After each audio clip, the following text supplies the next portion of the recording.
Assalomu alaykum hammaga. Sizlar bilan yana Muhammadjon Rahmatullayev. Sizlarni o'z kanalimda ko'rib turganimda juda ham xursandman. Xonimlar, janoblar, agar siz kanalimda yangi bo'ladigan bo'lsangiz, kanalimda shunday pastda podpisatsiya knopkasi turibdi. O'sha podpisatsiya knopkasini shunday bosib, mana shu videomizga bitta like qo'ysangiz, vasham dahshat ish bo'ladi. Xo'p, bugungi videomiz nima haqida bo'ladi? Bugungi videomiz men o'tgan safargi videom haqida bugun to'liqroq gapirib berishga ahd qildim. Qanday bo'ladi? O'tgan safargi videomiz agar bilsanglar, ko'rgan bo'lsanglar, men bu yerda turibdi 6 oylik o'zgarishlar degan video chiqargandim. Bugun o'sha videoga ta'rif beraman. Chunki u videoga ta'riflanmaganda shunchaki video xolos edi, ya'ni Toshkentga kelishim aks ettirilganda, lekin uni mag'zini o'zim chaqqandim, prosta sizlarga yetkazib bera olmagandim. Bugun o'sha narsani batafsilroq gapirib berishga ahd qildim. Tayyormisizlar? Qani, ketdik. 6 oy oldin 12-mart kuni tug'ilgan kunim edi. 17 yoshni to'ldirgandim. Xullas 15-mart kuni Samarqandga bordim. 15-mart kuni Samarqand shahriga aylanishga bordim, videolar olishga. Men bitta qoldiryapman, videolarni ko'rishlaringiz mumkin. Keyin men bitta amerikalik qiz bilan tanishdim. Ismi Nikki edi. Rosa mazza qilgandi, aylanib Shahrisabzga borgandi, Imom al-Buxoriy, Hazrati Davud, o'zimning shahrimga rosa mazza qilib aylangandi. Videolarni qoldiraman tepada, ko'rishlaringiz mumkin bo'ladi. Keyin Nikki ketdi. Meni qistamda ozroq pul qolgandi. Men bu Nikki bilan olgan videolarimni o'zimning ishxonamda, men mehmonxonada tarjimon bo'lib ishlardim. O'sha mehmonxonaga borardim, montaj qilardim va YouTube'ga yuklab qo'yardim. Sekin-astalik bilan Wi-Fi o'chdi, karantin boshlandi, Wi-Fi o'chishni boshladi. Keyin uyda o'tirib qoldim. Endi internetga qiziqqaman-ku, internet bilan ishim bo'lgan. Xullas, uyda rosa zerikishni boshladim. Rosa zerikishni boshlagan paytimda o'zimning sinf rahbarim, meni eng sevimli ustozim Feruza Hamdamovaga rosa minnatdorchilik bildiraman. O'sha insonning yordami bilan men bugun hozirgi videolarimni sizlarga chiqaryapman-da. Xullas, ustozim menga 50 ming so'm tashlab berdilar telefonimga. Keyin video yasab berdi dedilar. Biologiyadan video yasab berdi dedilar, konkurslarga qatnashgan dedilar. Xo'p dedim. Keyin o'rtog'imdan 10 ming so'm oldim, Sardorbek o'rtog'imdan, kanalni tepada qoldiraman. O'sha o'rtog'imdan 10 ming so'm oldim-da, telefonimni 60 ming so'mlik tarifga o'tkazib oldim. O'sha paytda telefon 15 minglik tarifga edi-da, 60 minglik tarifga o'tkazib oldim. Endi 12 gigabayt beradi Beeline nomerga. Keyin internet bilan shug'ullanishni boshladim, o'yladim. Qanaqa qilsam ko'payadi. Qanaqa qilsam o'zim yana shu holatga tushib qolmayman. Nima qilishim kerak? Nima qilsam menda imkoniyatlar paydo bo'ladi deb o'ylashni boshladim. Men onlayn kitob sotishni boshladim. Dekabr oylarida rasmchilik qilib yurgan paytlarimda bitta kitob sotib olgandim. O'sha kitobni keyin yaqinlarimga, tanishlarimga 20 mingdan 15 ming so'mdan sotdim-da. Keyin men o'sha kitob sotayotgan paytimda ikkita psixolog opa bilan tanishdim. Birinchilarining ismi Ozod opa, ikkinchilarining ismi Shahlo opa. Rosa menga katta yordam berdilar. Men shu ikkita opam borlarga behisob minnatdorman, chunki rosa ko'p yordam berdilar-da. Keyin men shu Shahlo opa bilan Ozod opaning kanallariga administratorlik qildim, ularning kanallarini yuritishni boshladim, guruhlariga qaradim. Xullas, mana shu tarzda o'sishlar sekin-astalik bilan bo'laverdi. Telefonimning tarifini 120 minglik tarifga o'tkazib oldim. Xullas, ishim internet bilan bog'liq bo'lib qoldi. O paytda katta daromadlar kelmasdi u paytda. Keyinchalik Super Miya onlayn trening paydo bo'ldi. Davronbek Turdiyevniki Super miyani rivojlantirish, tilni tezroq o'rganish, xotirani kuchaytirish bo'yicha trening bo'ldi. Ana shu treningga qatnashaman dedim-da, mablag'im yo'q edi. Trening 300 ming so'm edi, mablag'im yo'q edi. Keyin men Shahlo opaga aytgandim, Shahlo opa, men shu treningga qatnashni xohlayman. Rosa foydali ekan deganimga, "O, yaxshi" dedilar, "Men qo'llab-quvvatlayman" dedilar. Treningimni yarim pulini to'lab berdilar men uchun. Keyin o'zim yarimni topdim, bu yerda birinchi marta shukronali treningni o'tdim. O'zim 10 kishi bilan o'shandan kelgan pul bilan, Shahlo opa bergan pul bilan men birinchi Superman onlayn treningga qatnashdim. Aynan o'sha trening men hayotimni butkul o'zgartirib yubordi desam, umuman adashmayman. Keyin Superman trening o'tkazib bo'lganimdan keyin men Davronbek akadan so'radim. Davron aka, men shu treningni o'zim ham o'tsam bo'ladimi, tanishlarimga, do'stlarimga degandim. ha o'ting dedilar, keyin men o'sha Superman treningni o'tishni boshladim.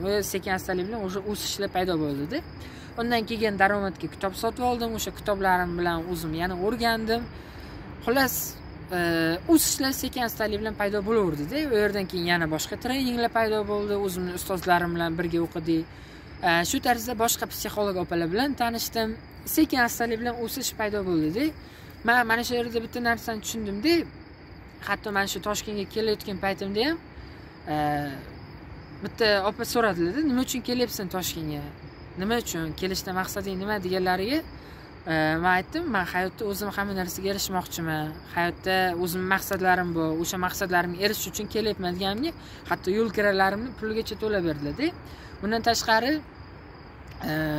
Jahongir Po'latovda self-made marafoniga qatnashgandim. O'sha marafonda bitta okaxon bilan tanishgandim. O'sha inson tanimagan insonim, men bilan tanishganlarga 5 kun bo'lsa ham menga bu yerga kvartiraga joylashtirib qo'yib, menga sharoitlarni tushuntirib, hamma narsani tushuntirib berdilar-da. Men mana shu yerda bitta narsani tushundim. Agar inson bitta oldiga katta maqsad qo'yib, o'sha narsaga sekin-astalik bilan harakat qilsa, Alloh taolo borliq unga hamma narsa yordamini berar ekan-da. Allohning o'zi bizga yo'l yo'riqlarni ko'rsatib, yo'limizni ochib berar ekan, imkoniyatlarni paydo qilar ekan-da. Shu narsa. Endi mendan ko'pchilik so'raydi-da, Muhammad, nimadan boshlading? Qanaqa qilib bugungi kunga yetib kelding? Nimalar qilding yo'lingda?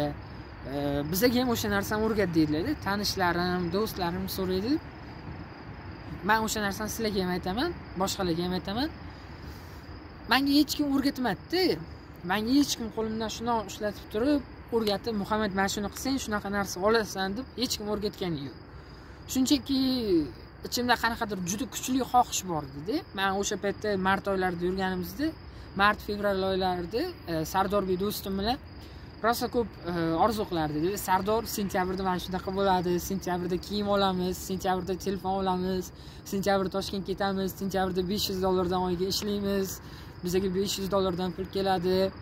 Shunaqa treninglar o'tamiz deb rosa orzu qilardi edi. Orzu sekin-astalik bilan maqsadga aylandi. Maqsadimiz esa bizning ichimizda kuchli bir xohishni paydo qildi-da. Mana shu kuchli xohish paydo bo'lgandan keyin o'z-o'zidan bizga nima keldi? Harakat keldi-da. Harakat bo'ldi. Misol uchun maqsadlarimizga erishishga ozmi ko'pmi qarshiliklar bo'ldi. Men bu Toshkentga kelishga ham oyim boshiga qarshilik qildilar, buvim qarshilik qildilar, ustozlarim, do'stlarim ko'pchilik qarshilik qildi-da. Men bu Toshkentda hozir epidemiologik vaziyat yaxshi emas. Bormagin dedilar. Hozircha hammasi yaxshi. Harakat qilsa hamma narsaga erishsa bo'lar ekan-da. Bitta narsa oldilaringizga eng katta narsa maqsadlaringizni qo'yib oling. Juda muhim narsa bu. Maqsadsiz hech narsaga erishib bo'lmaydi. Misol uchun Jahongir Po'latov aytadi, do'konga har bir inson qo'liga nima deydi, retsept bilan kiradi-da. Misol uchun qo'liga yoziladi, nimadir spiskasi bo'ladi. Misol uchun kiradi, non oladi yoki suv oladi, nima uchun kirganini biladi. Bu hayotimiz ham xuddi mana shunga o'xshaydi-da. Xuddi bir do'kon. Qo'limizga spiskamizni taxlab olishimiz kerak. Tushunyapsizlarmi? Vaqtimiz o'tyapti, yoshimiz o'tyapti, hech kim bizga kafolat bermaydi. Mana shuncha yashaysizlar, mana shuncha umrlaringiz qolgan deb hech kim bizga kafolat bermaydi. Biz o'zimizning hayotimiz uchun o'zimiz javobgarmiz. Tushunyapsizlarmi do'stlar?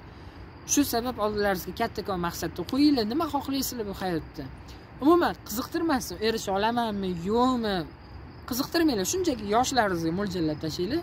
Men misol uchun 22 yoshimda dollaroviy millioner bo'lishni xohlayman. 22 yoshimda masjid qurdirishni xohlayman Kattaqo'rg'on shahrimda. Va yana boshqa maqsadlarim bor. 85 yoshgacha bo'lgan umrimni maqsadlar bilan to'ldirib chiqqanman-da. Sekin-astalik bilan o'sha narsaga yetyapman. Mana misol uchun sentyabrda xohlagan hamma narsamni erishdim. $500 daromadmi? Bor, $500 daromadim. Yangi telefon, kiyim, Toshkentda yashash, hamma narsaga erishdim. Do'stlar, tushunyapsizlarmi? Bu men uchun rosa kattakon o'zgarishdi. Videoga ko'rinmagan o'tgan safargi videoga, lekin mana endi ta'riflayapman, rosa katta o'sish bo'ldi. Oldingi Muhammad bilan hozirgisini taqqoslaydigan bo'lsam, shuna o'tirib kulgim keladi-da oldingi Muhammadga. Lekin hayotda hamma narsa o'z vaqt soati bilan bo'lar ekan, Allohga shukr, hamma narsaga o'zining vaqt soati bilan erishib kelamiz. Hali muvaffaqiyatlar hammasi oldinda. hammasi yaxshi bo'ladi, kanalimizda qolishlaringizni so'rardim. Keyin yana bitta narsa qiziqarli voqea. 5-sentyabr kuni nima deydi, DTM ga imtihonim bor edi. Endi oliygohga imtihon topshirishim kerak edi, Samarqand viloyatiga. Imtihonimga ham bormadim. Nima uchun bormadim? Chunki menda xohish bo'lmadi. Ya'ni o'zim xohlamagan narsani qilishni xohlamadim. To'g'risida. Undan ko'ra hozircha o'zim ustimga rivojlanaman. Endi maktabni bitirdim. Yoshim hali 17,5 yoshda. Shu sabab hozir to'liq o'z ustimda ishlayman. Keyinchalik sekin-astalik bilan nasib bo'lsa bahorga boshqa davlatga chiqib, boshqa davlatda tahsil olishga harakat qilaman. Qimmatli vaqtingizni olgan bo'lsam, do'stlarim, azizlarim, qadrdonlarim, vaqtlaringizga rozi bo'lasizlar. Sizlarni juda ham yaxshi ko'raman, sizlarni juda ham hurmat qilaman. Kanalimdagi hamma video faqat sizlar uchun. Agar bugungi videomiz sizlarga yoqqan bo'lsa, o'zlaringizni fikrlaringizni iltimos izohlarda qoldiringlar. Videomizga albatta like bosishni unutmanglar. Kanalimizga mana shu podpisatsiya knopkasini shunday bosib obuna bo'ling. Bo'ldi. Keyingi videoni ko'rishguncha xayr, sog' bo'ling, salomat bo'ling. Sizlar bilan Kamina Muhammadjon Rahmatullayev bo'ldi.